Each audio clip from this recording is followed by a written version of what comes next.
এই যে কাতলা মাছ ধরেছে আমাদের দাদা। ছবি তুলব আর কি করেছি যে মোচার ঘন্ট আর কুমড়ো ডাঁটার চচ্চড়ি, মাছ ভাজা। এখানে তোমার দাদা মাছ ধরেছিল পুকুর থেকে। আর এটা হচ্ছে কলমি শাকের ভাজা আর মাছের সর্ষে বাটা। আমার ছেলে খেতে বসে গেছে, তোমাদের দাদা স্নান করছে। আমাদের দাদার ছেলে খেতে বসে পড়েছে। এই যে আজকে করেছি লাল শাকের তরকারি, আর পুকুরে মাছ যে ধরেছিল রুই মাছের টক করেছি, আর হচ্ছে সেটা তেলের ভাজা, মাছের তেল ভাজা।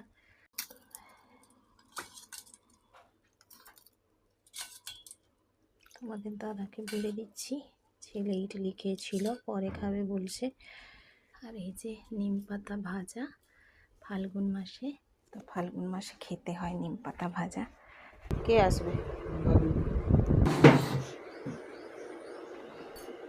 এই যে ছেলে চিকেন পকোড়া নিয়ে এসছে সন্ধেবেলা।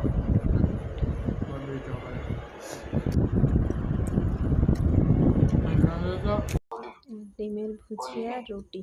হোলি তো কালকে শেষ হয়ে, আমাদের দাদার খাওয়া শেষ, ছেলে খাচ্ছে।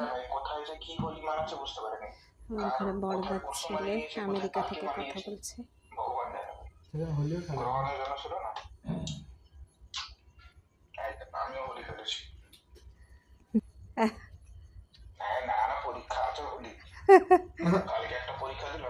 আমেরিকায় কি হোলি খেলছিল না? তো খেলেছিল ছিল, কিন্তু আমি যাইনি। আমি যাবো, আমার পরীক্ষা আছে। কেউ যায়নি, আমাদের রুম থেকে কেউ যায়নি, সবারই পরীক্ষা চলছে।